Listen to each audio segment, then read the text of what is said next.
کہ اللہ کی ذات میں شریک نہ ٹھہرانا، ماں باپ کے ساتھ آخری درجے کی خدمت کرو گے۔ ہر صحابی جنتی ہے۔ میرے نبی نے کیا فرمایا تھا کہ کفر کے پھیلنے پر قیامت آئے گی تو جس قوم میں سچائی ہو، دیانتداری ہو اور انصاف ہو، وہ قوم ڈوبتی نہیں۔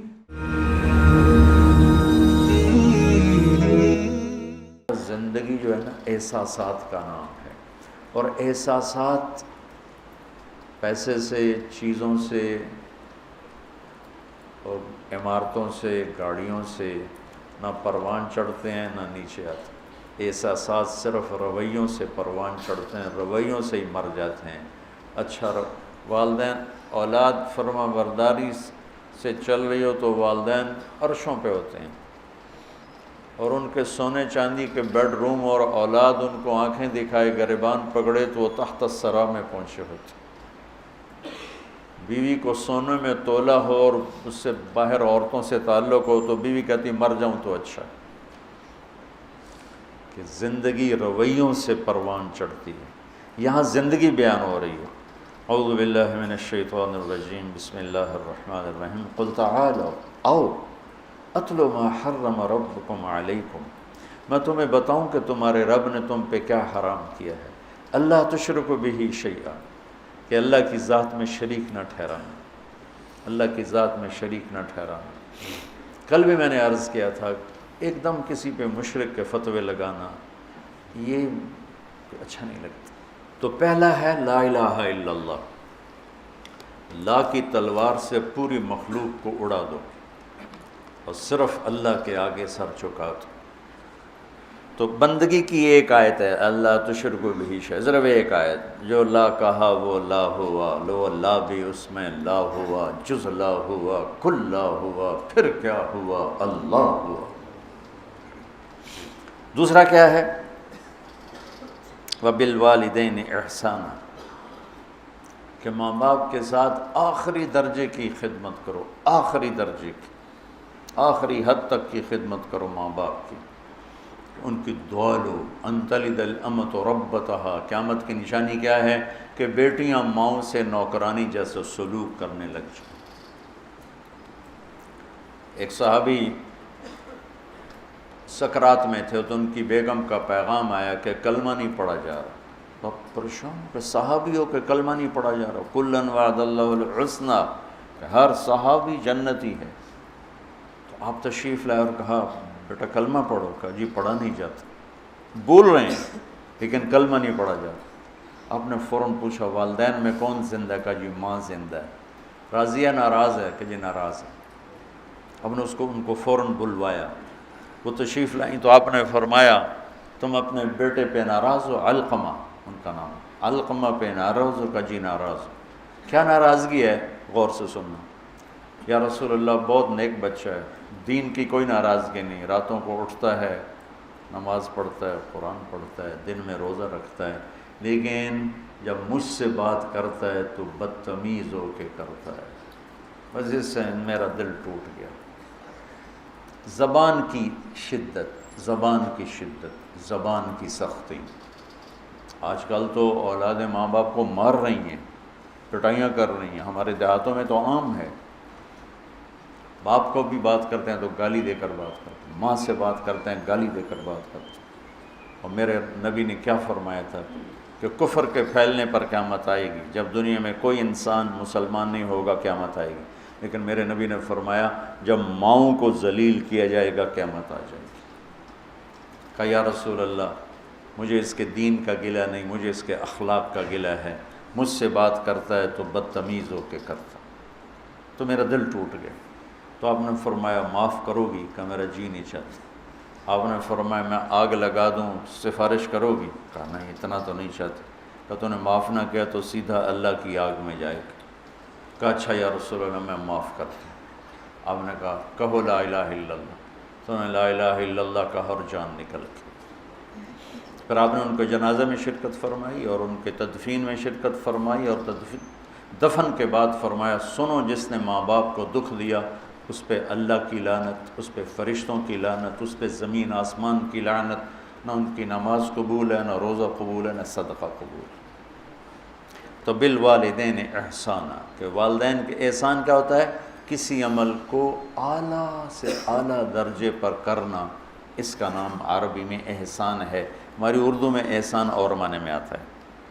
وَلَا تَقْتُلُوا أَوْلَادَكُم مِّنْ إِمْلَاقٍ نَحْنُ نَرْزُقُكُمْ وَإِيَّاهُمْ، اپنی اولاد کو بھوک کی وجہ سے قتل مت کرو، ہم تمہیں بھی دیں گے اور ان کو بھی دیں گے۔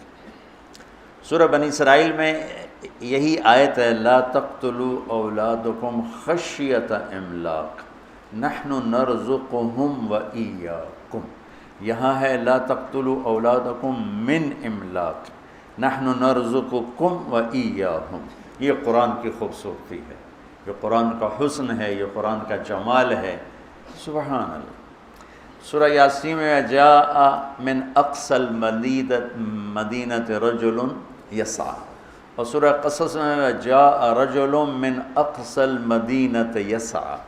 ایک ہی جملہ ہے، ایک جگہ رجل کو پہلے، ایک جگہ رجل کو بعد میں، سبحان اللہ۔ اذ ارسلنا الیہم اثنین فکذبوہما فعززناہم بثالث، وہ تین جو انبیاء آئے تھے ان کو لوگوں نے جھٹلایا، تو ایک آدمی ان کی مدد، حبیب نجار، ان کی مدد کے لیے دوڑتا ہوا آیا۔ یہ نہ کوئی یہاں موت کا مسئلہ ہے، نہ زندگی کا مسئلہ ہے، تائید اور تردید کا مسئلہ ہے۔ قوم رد کر چکی ہے، وہ چاہتا ہے کہ ان کی تائید ہو، تو یہاں رجل آخر میں ہے۔ موسیٰ علیہ السلام ایک آدمی کو قتل کر چکے ہیں، اور ایک آدمی، وہ خبر پہنچ چکی ہے، وہاں فیصلہ ہو چکا ہے اسے قتل کیا جائے، تو ایک آدمی وہاں سے دوڑ لگاتا ہوا آتا ہے، آ کے یہ بتانے کے لیے، موسیٰ ان الملأ یأتمرون بک، تیرے تو وہاں قتل کے مشورے ہو رہے ہیں، بھاگ جا۔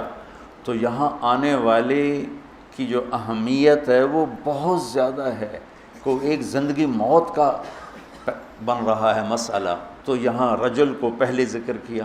وہاں تائید اور تردید کا مسئلہ ہے، وہاں رجل کو بعد میں ذکر کیا۔ یہ قرآن کی خوبصورتی ہے کہ لفظ کو آگے اور پیچھے کرنے سے اس میں حسن پیدا کر دیتا ہے، معانی بدل دیتا ہے، سبحان اللہ۔ تو یہاں ہے من املاق،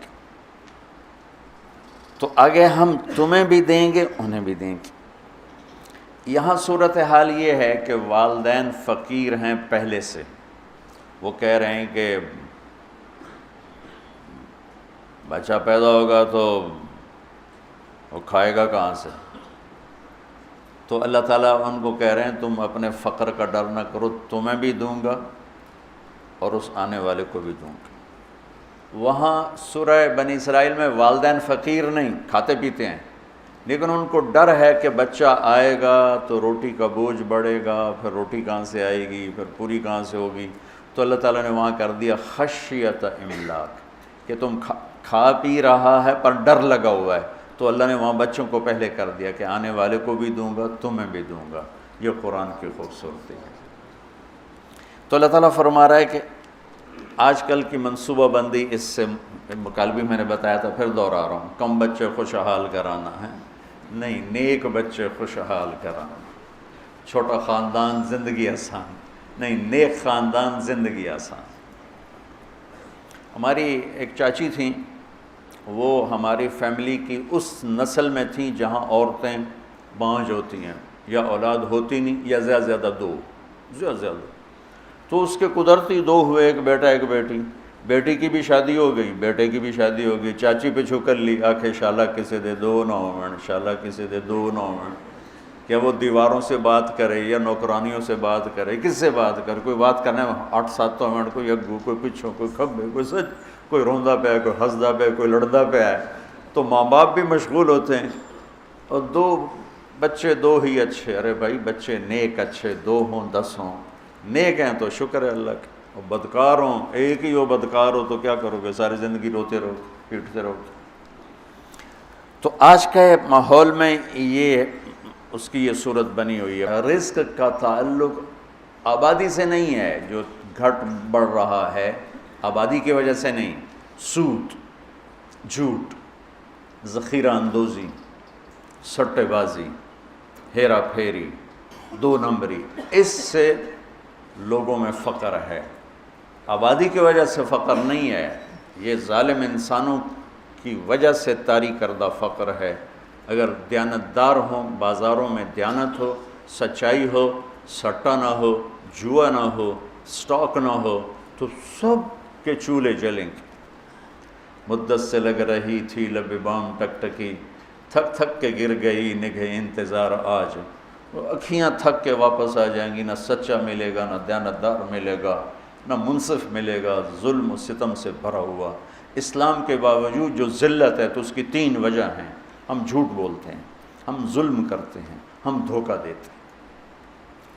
اور جو قوم سچ بولے اور دیانتدار ہو اور انصاف کرے، وہ کافر بھی ہوگی تو اللہ ان کو عزت دے گا، اور مسلمان ہوں گے تو دونوں جہان کی عزت پائیں گے، کافر ہوں گے تو اس جہان کی عزت پائیں گے، آگے تو ایمان پہ فیصلہ ہے۔ اور جس قوم میں جھوٹ ہو اور دھوکہ ہو اور ظلم ہو، اللہ انہیں ذلیل کرے گا، چاہے ساری قوم رات کو تہجد پڑھے، دن میں روزہ رکھے۔ یہ اللہ کا ایک عالمی قانون ہے۔ وَلَا تَقْتُلُوا النَّفْسَ الَّتِي حَرَّمَ اللَّهُ إِلَّا بِالْحَقِّ، اور کسی کو قتل مت کرو، کسی کو قتل مت کرو، کہ قتل کرنے والے پر فَجَزَاؤُهُ جَهَنَّمْ خَالِدًا فِيهَا 2، غضب اللہ علیہ 3، وَلَعَنَهُ اللَّهُ 4، وَأَعَدَّ لَهُ عَذَابًا عَظِيمًا 5 عذاب اللہ نے قاتل کے لیے سنائے ہیں، غضب اور لعنت اور جہنم اور ہمیشہ کی جہنم اور عذاب عظیم۔ اور جب انصاف کمزور ہوتا ہے تو پھر ظلم و ستم شروع ہو جاتا ہے۔ ہماری عدالتیں انصاف ہی نہیں دیتی، ہمارے جج بکے ہوئے، ہمارے وکیل بکے ہوئے، اور ان سے پہلے ہمارے عوام ظلم و ستم کی انتہا کیے ہوئے ہیں کہ بے گناہوں کے نام بھی پرچے میں لکھوا دیتے ہیں، اور وہ بھی قتل کے۔ مولوی عباد اللہ صاحب جیلوں میں جاتے ہیں، میں بھی ان کے ساتھ گیا ہوں لیکن زیادہ نہیں، کتنے بے گناہ لوگ وہاں سزائیں بھگت رہے۔ یہ تو کل ہو گئی تھی، میں نے اس کو دوبارہ دہرا دیا چونکہ یہ زندگی سے متعلق ہے اور بہت اہم مضمون تھا، اس لیے میں نے اس کو دوبارہ دہرایا۔ پھر اللہ کہتا ہے ذَلِكُمْ وَصَّاكُمْ بِهِ لَعَلَّكُمْ تَعْقِلُونَ، یہ تمہارا رب تمہیں وصیت کر رہا ہے تاکہ تم عقل والے بنو۔ میں نے کہا تھا اردن واسعہ، سرسبز زمین، گل و گلزار سے بھری ہوئی زمین کو اردن واسعہ کہتے ہیں۔ وہ کلام جو دل کی زمین کو گل و گلزار بنا دے اسے وصیت کہتے ہیں۔ تو اللہ کہہ رہا ہے یہ میں تمہیں بار بار وصیت کروں گا۔ وصا، اوصا ایک دفعہ، وصا بار بار۔ یہ وہ مضمون ہے جو بار بار بیان ہونا چاہیے، اور میری یہ ایک فریاد ہے کہ ہمارے خطیبوں نے ان مضامین کو بیان کرنا چھوڑ کر انتہائی غیر ضروری چیزوں کو ممبر پر آ کے بٹھا دیا۔ پھر اس کے بعد اللہ تعالیٰ دوسری وصیت فرماتا ہے وَلَا تَقْرَبُوا مَالَ الْيَتِيمِ إِلَّا بِالَّتِي هِيَ أَحْسَنُ حَتَّى يَبْلُغَ أَشُدَّهُ، یتیم کے مال کے قریب نہ جانا سوائے خوبصورت طریقے کے، یہاں تک کہ وہ بالغ ہو جائے۔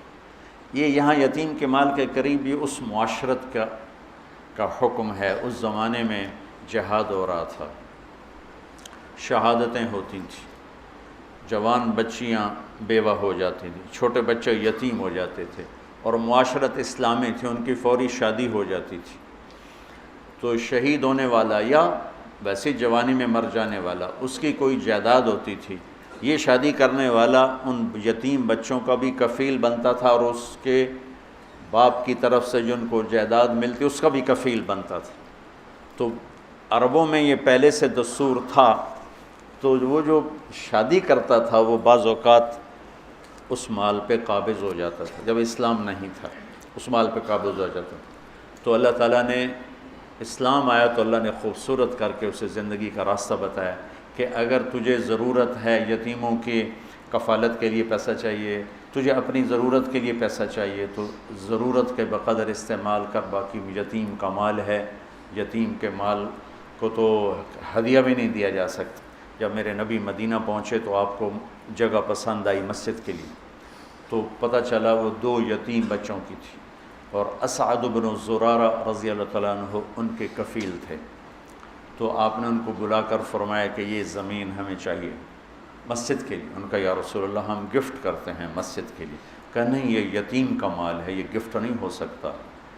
وہ بڑے ہوتے بالغ ہوتے پھر ٹھیک تھا، وہ بچے ہیں اور تم وکیل ہو، تم نہیں گفٹ کر سکتے۔ کہا اچھا یا رسول اللہ آپ قیمت لگوائیں، جتنی قیمت لگے گی اس سے کم پہ آپ کو دے دیں گے۔ آپ نے کہا ٹھیک ہے۔ تو اس کی قیمت لگوائی گئی 7 دینار، جو میرے نبی نے مسجد بنائی اس کی زمین کی قیمت لگی 7 دینار۔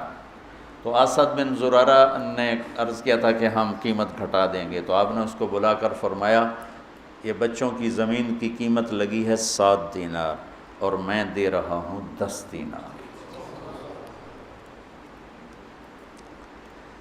اوہ ہو، آج کل ایک اور بڑی بے حسی، مجھے اس پر یہ یاد آ گیا، کوئی بھائی پھنس جائے نا، نقصان ہو جاتا ہے، فراڈ ہو جاتا ہے، پھر وہ اپنا گھر بیچنے پہ آتا ہے یا پلاٹ بیچنے پہ آتا ہے یا دکان بیچنے پہ آتا ہے تو روپے کی چیز 4 آنے کی قیمت لگاتا ہے۔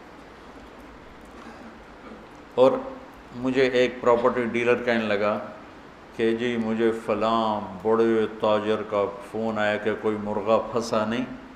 میں نے کہا کیا مطلب مرغہ پھنسا نہیں؟ کہا کہ کوئی ایسا آدمی جو مجبور ہو گیا ہو جائیداد بیچنے پر اور اس کو نقصان ہو چکا ہو، تو کوئی ایسا تو بتاؤ تاکہ ہم تھوڑے پیسوں پہ خرید لیں۔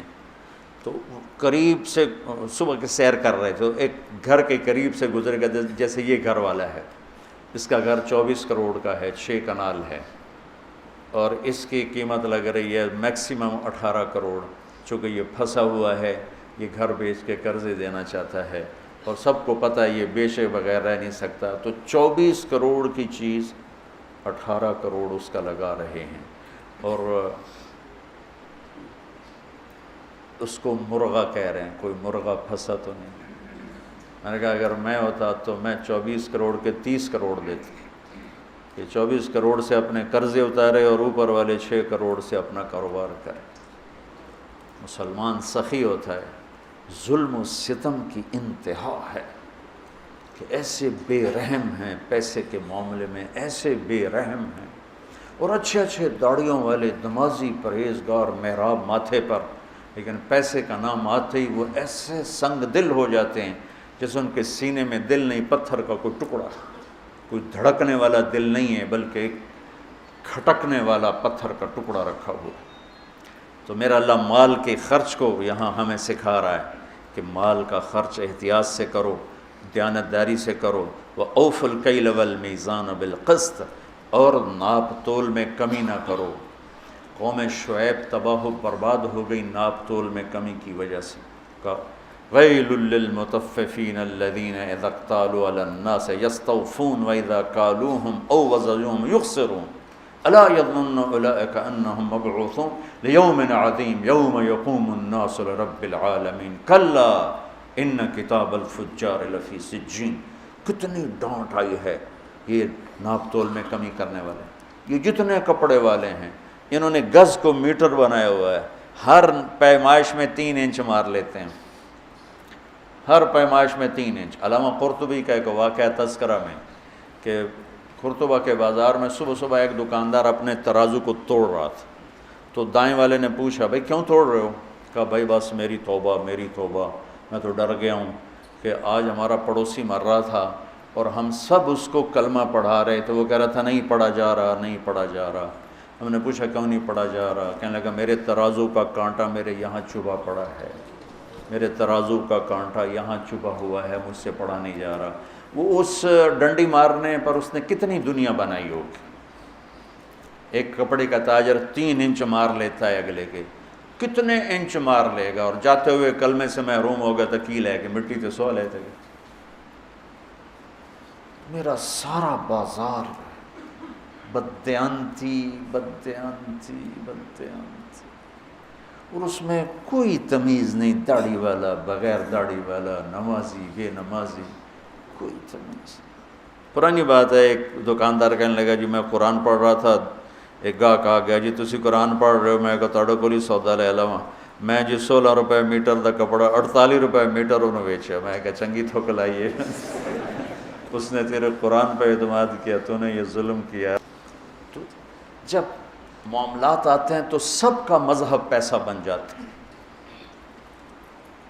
اور اس طرح پھسلتے ہیں لوگ، اس طرح پھسلتے ہیں۔ 4 آنے 2 ٹکے پر ایمان بیچ دیتے۔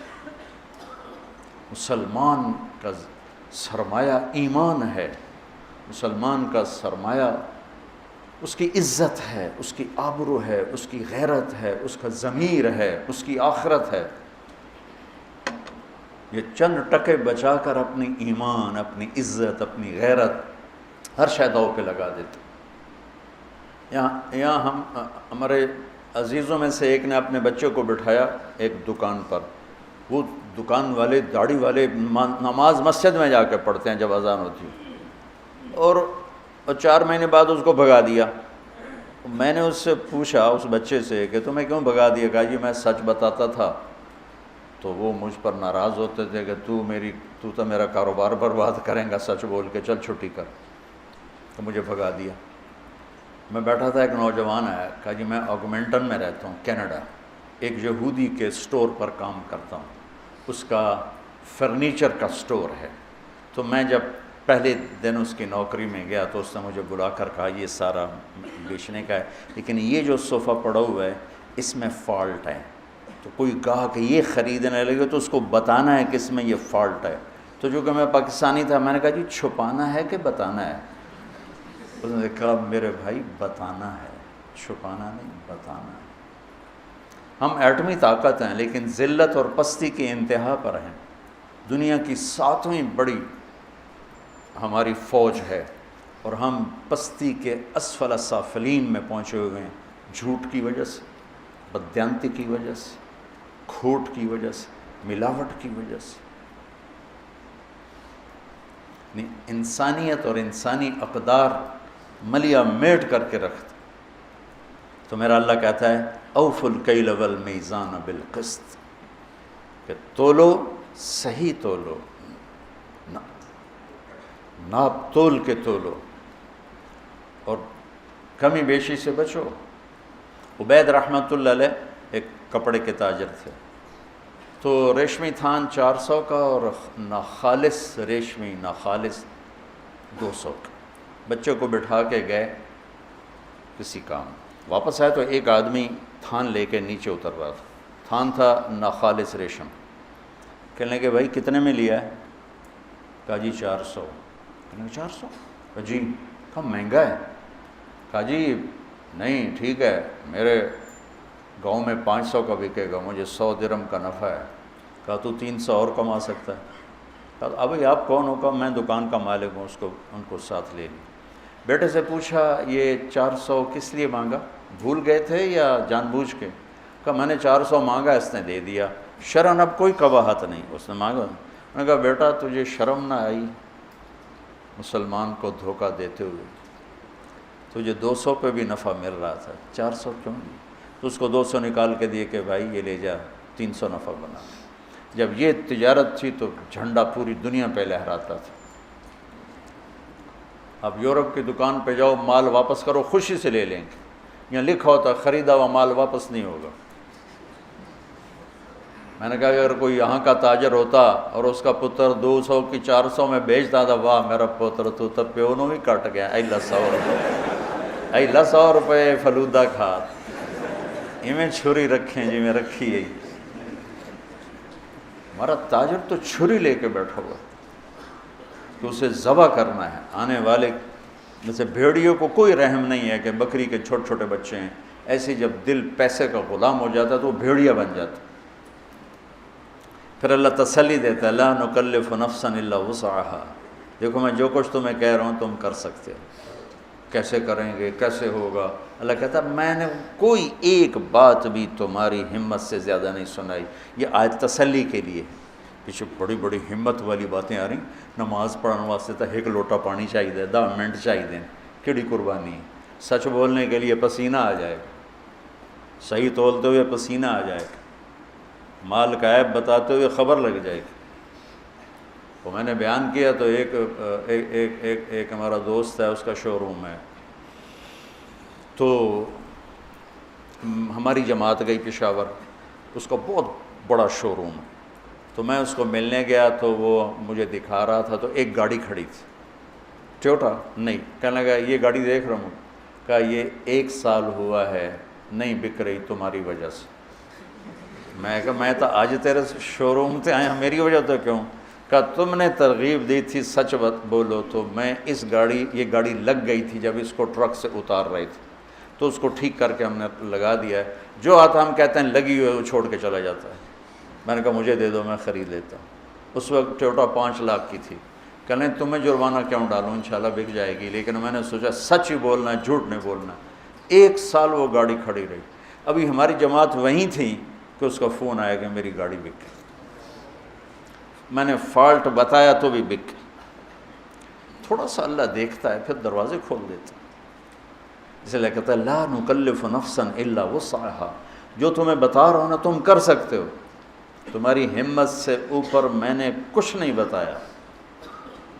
وَإِذَا قُلْتُمْ فَاعْدِلُوا وَلَوْ كَانَ ذَا قُرْبَىٰ وَبِعَهْدِ اللَّهِ أَوْفُوا ذَلِكُمْ وَصَّاكُمْ بِهِ لَعَلَّكُمْ تَذَكَّرُونَ، اور جب بولو تو انصاف کا بولو، فَاعْدِلُوا، چاہے یہ گواہی تیرے رشتہ دار کے خلاف ہی جاتی ہو، لیکن بولو تو سچ بولو۔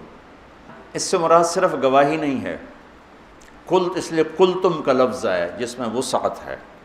وَلَوْ كَانَ ذَا قُرْبَىٰ میں اشارہ ہے کہ اگر تمہیں کہیں اپنے رشتہ دار کے خلاف بھی سچ نظر آئے تو بولو۔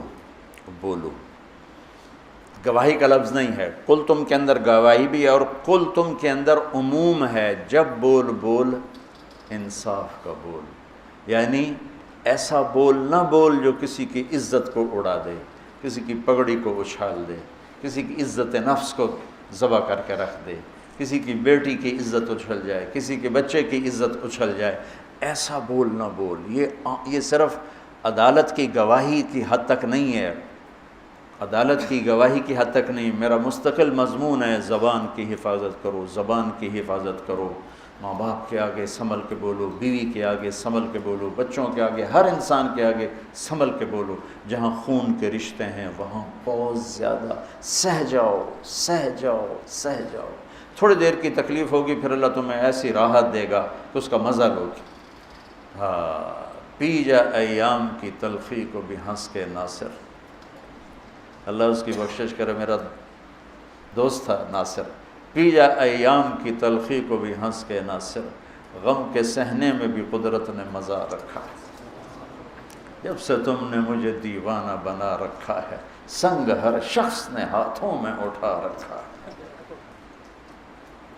صبر میں بھی ایک لذت ہے، ایک مٹھاس ہے، جیسے غصہ نکالنے میں ایک تسلی ہوتی ہے، بعد میں پشیمانی کے انبار لگ جاتے ہیں، پی جانے میں ایک کڑواہٹ ہوتی ہے، اور بعد میں راحت و انبساط اور فرحت کے دروازے کھل جاتے ہیں۔ اگر زندگی کو خوبصورت بنانا ہے تو سہنا سیکھو، نظر انداز کرنا سیکھو، جواب دینا نہ سیکھو، چپ رہنا سیکھو، جواب دینا نہ سیکھو، چپ رہنا سیکھو۔ اس نے یہ کہہ دیا، اس نے کیوں کہہ دیا، اس نے یہ کہا، کہنے دو، گزر جاؤ، تو اللہ تمہیں اندر کو ٹھنڈک پہنچا دے۔ کلمۃ العدل فی الغضب والرضا، یہ اس کی اصل تفسیر ہے کہ ہر حال میں زبان سے بولو، نپا ہوا، تلا ہوا، صحیح۔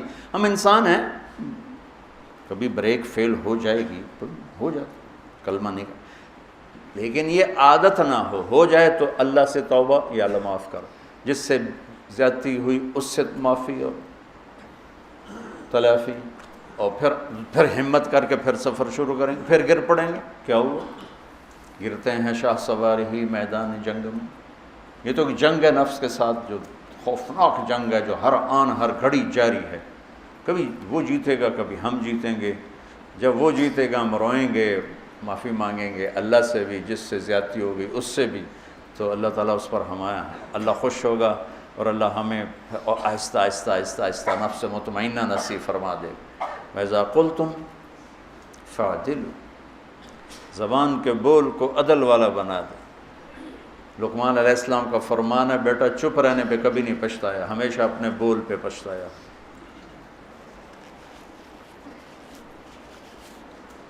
ابو دجانہ رضی اللہ تعالیٰ عنہ فرماتے ہیں، جو بدری صحابی، احد کے صحابی، حدیبیہ کے صحابی، سارے سفروں میں اللہ کے نبی کے ساتھ رہے. ایسے چند لوگ ہیں، 1.25 لاکھ صحابہ میں چند لوگ ہیں جو ہر سفر میں ساتھ رہے. اور یہ یمامہ کی جنگ میں شہید ہوئے. اور یہ فرماتے ہیں کہ لوگوں، میرے پاس بخشش کا سب سے بڑا عمل یہ ہے کہ میں نے آج تک اپنی زبان سے کسی کو دکھ نہیں پہنچایا، اور میرے دل میں کسی کی نفرت نہیں ہے. سبحان اللہ. سوچو تو صحیح، ایک آدمی جنگ بدر میں شریک ہوتا ہے اور اللہ تعالیٰ ان کو کہتا ہے جاؤ جو مرضی کرو میں نے معاف کر دیا. تو وہ کہتے ہیں میں جنگ بدر میں شریک ہوں، میری بخشش کا سب سے بڑا عمل. وہ حدیبیہ میں شریک ہوا، لقد رضی اللہ عن المؤمنین. وہ کہتے ہیں میرا حدیبیہ کا عمل میری بخشش کا ہے کہ اللہ نے کہا میں راضی ہو گیا.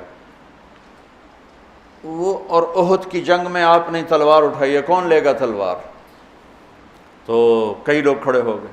آپ نے کہا اس کا حق کون ادا کرے گا؟ پھر سارے بیٹھ گئے. 3 آدمی کھڑے رہے، عمر، زبیر، ابو دجانہ رضی اللہ تعالیٰ عنہ. تو آپ نے وہ تلوار ابو دجانہ کو دی.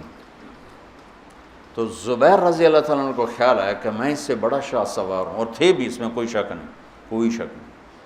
1000 پہ بھاری تھی. مجھے تلوار نہیں دی، اس کو کیوں دی ہے؟ کہ اللہ ارین ما یصنع، میں دیکھوں گا یہ کیا کرتا ہے. تو ابو دجانہ نے تلوار پکڑی اور سرخ پٹی باندھی. انا الذی عاہدنی خلیلی ونحن بالصفح لدى النخیل الا اقوم الدہر فی الکیول واضرب بسیف اللہ ورسولی. آج میں دکھاؤں گا اللہ کے رسول کی تلوار کا حق کیسے ادا کیا جاتا ہے. سارے اشعار کا خلاصہ. اور ایک طرف سے جو حملہ کیا، قریش کی صفوں کو چیرتے ہوئے پار نکل گئے.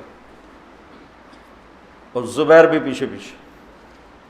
آگے عورتیں کھڑی تھیں، ہندا گانا گا رہی تھی، نحن بنات طارقی نمشی علی النمارق مشی القتل بوارق المسک فی المفارق والدر فی المخالق ان تقبلوا نعانقی او تدبروا نفارقی فراق غیر وامقی. یہ قریش کو ابھارنے کے لیے.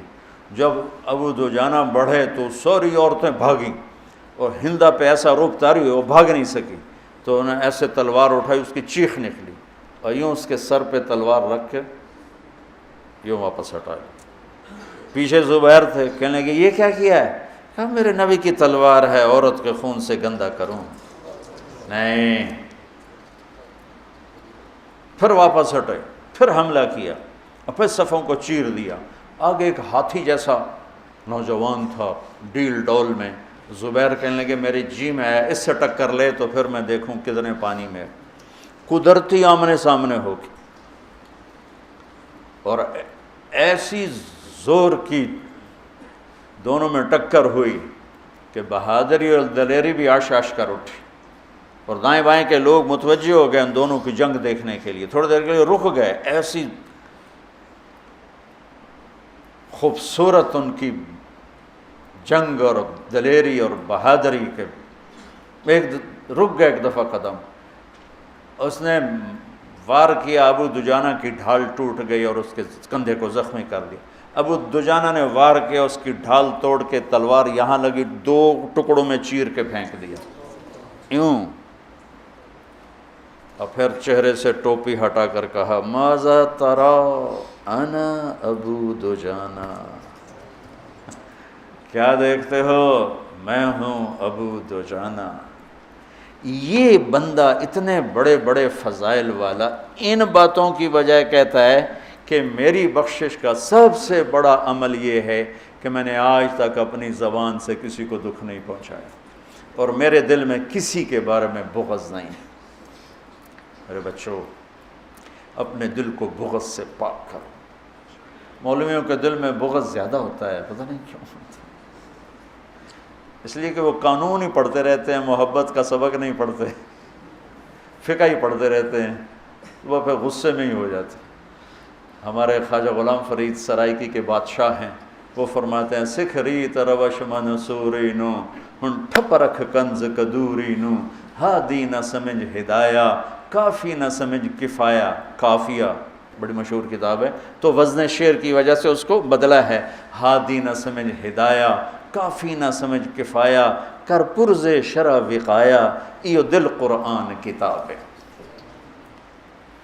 چونکہ قرآن سے نہیں جڑتے نا ہم، اور سیرت سے نہیں جڑتے، تو دل کی دنیا خشک سی ہو جاتی ہے، جیسے زمین پانی کے بغیر خشک ہو جاتی ہے، ایسی دل کی دنیا خشک ہو جاتی ہے۔ ساری امت کی خشک ہوئی پڑی ہو، تم سارے مولوی بیٹھے ہو اس لیے میں تمہارے سامنے یہ کہہ دیا، ورنہ سب کا یہی حال ہے، غصے سے بھرے ہوئے، بغض سے بھرے ہوئے، برداشت نام کی شے کوئی نہیں۔ محبت کرنا سیکھو، محبت دینا سیکھو، حسن ظن سیکھو، نفرت سے دلوں کو پاک کرو، دل آزاری سے زبان کو پاک کرو۔ وَبِعَهْدِ اللَّهِ عَوْفُوا، اور اللہ سے کیے ہوئے عہد و پیمان کو نبھاؤ، اللہ سے کیے ہوئے عہد و پیمان کو نبھاؤ۔ وَلَا إِلَهَ إِلَّا اللَّهِ أَلَسْتُ بِرَبِّكُمْ قَالُوا بَلَىٰ، اللہ کو رب مانا ہے، نبھا کے دکھا دو۔ فَلَكَ ذَلِكُمْ وَصَّاكُمْ بِهِ لَعَلَّكُمْ تَذَكَّرُونَ، یہ اگلی وصیت ہے جو اللہ تمہیں کر رہا ہے کہ شاید تمہیں کچھ یاد آ جائے۔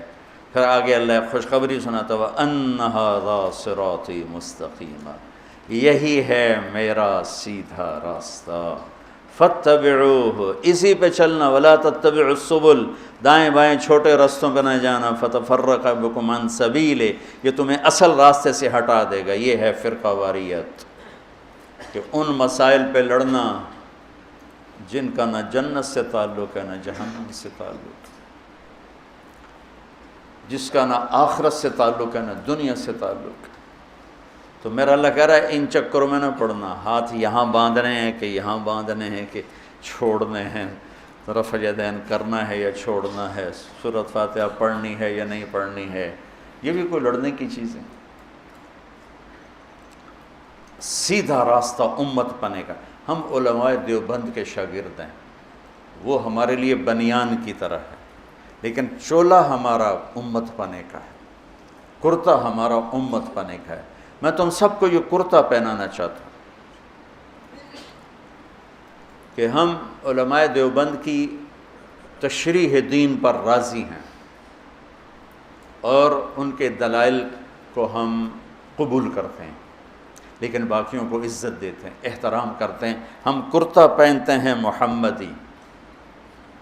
آگے میرے نبی کے دین کی تشریح میں عقائد میں بھی اختلاف ہے، اعمال میں بھی اختلاف ہے، ترجیحات میں بھی اختلاف ہے، یہ سب انشاءاللہ جنت میں جائیں گے۔ جو لا الہ الا اللہ محمد رسول اللہ کا قائل ہے، اسی پہ مر گئے، انشاءاللہ جنت میں جائے گا۔ ہم نہ ٹھیکیدار بنے، اے بھی کافر، اے بھی کافر، اے بھی کافر، اے بھی کافر، جنت اچ کہیں جاؤنا ویلی پہ ہی رہے گی۔